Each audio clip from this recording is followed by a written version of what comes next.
সম্মানিত ভাই এবং বোনেরা, আসসালামু আলাইকুম। আশা করি আপনারা সবাই ভালো আছেন। প্রতিদিনের মতো আজকে ব্রয়লার এবং সোনালী মুরগির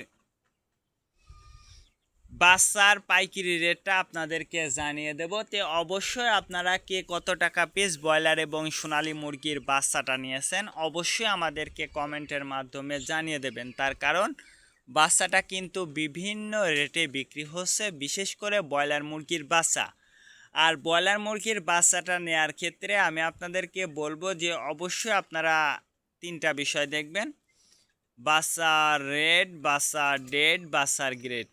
রেট দেখবেন এই জন্য যে প্যাকেটের গায়ে যে রেটটা দেয়া আছে তার থেকেও কিন্তু কম দামে আপনারা বাচ্চাটা নিতে পারবেন যদি আপনারা নগদে বাচ্চাটা নেন। তারপরে দেখবেন ডেট। ডেট দেখবেন এই জন্য যে আজকের বাচ্চা কালকে বিক্রি হচ্ছে, এরকম বাচ্চার দামটা কিন্তু সবসময় কম। তারপরে দেখবেন গ্রেড। গ্রেড দেখবেন এই জন্য যে বি গ্রেড, সি গ্রেড বাচ্চার দামও সবসময় কম হয়ে থাকে। এই জন্য আমি আপনাদেরকে বলবো যে বাচ্চার দামটা কিন্তু ব্যাপক হারে বৃদ্ধি পাইছে। আপনারা যারা বাচ্চাটা নেবেন, আমি যে রেট বলবো এই রেটে যে আপনারা বাচ্চাটা পাবেন বা বাচ্চাটা নিতে পারবেন, কথাটা কিন্তু এমন না। আপনারা ভালো করে যাচাই বাছাই করে তারপর আপনারা বাচ্চাটা নেবেন। যে জায়গা থেকে কম দাম পাবেন সেই জায়গা থেকে আপনারা বাচ্চাটা নেবেন। আজকে নারিশ কোম্পানির ব্রয়লারের বাচ্চা বিক্রি হচ্ছে 40 থেকে 45 টাকা। কাজী কোম্পানি ব্রয়লার বাচ্চা বিক্রি হচ্ছে 40 থেকে 44 টাকা। আতাপ কোম্পানি ব্রয়লার বাচ্চা বিক্রি হচ্ছে 40 থেকে 45 টাকা। নাহার কোম্পানি ব্রয়লার বাচ্চা বিক্রি হচ্ছে 40 থেকে 44 টাকা।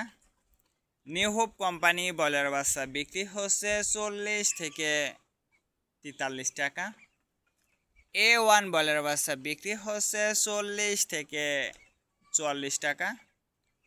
প্রভিটা ব্রয়লার বাচ্চা বিক্রি হচ্ছে 40 থেকে 45 টাকা। প্রাগনা ব্রয়লার বাচ্চা বিক্রি হচ্ছে 40 থেকে 44 টাকার মধ্যে আপনারা ব্রয়লার মুরগির বাচ্চাটা নিতে পারবেন ইনশাল্লাহ। এবার সোনালী মুরগির বাচ্চার পাইকারি রেটটা আপনাদেরকে জানিয়ে দিচ্ছি। সোনালী নর্মাল বিক্রি হচ্ছে 36 টাকা। সোনালী ক্লাসিক 38, সোনালী হাইব্রিড 40, সোনালী সুপার হাইব্রিড 42 টাকার মধ্যে আপনারা সোনালী মুরগির বাচ্চাটা নিতে পারবেন। আর সোনালী মুরগির বাচ্চাটা নেওয়ার ক্ষেত্রে অবশ্যই আপনারা লোকাল থেকে যদি নেন তাহলে কিন্তু একটু কম দামে আপনারা বাচ্চাটা নিতে পারবেন ইনশাল্লাহ। আজকে এ পর্যন্ত, ভালো থাকবেন, আল্লাহ হাফেজ।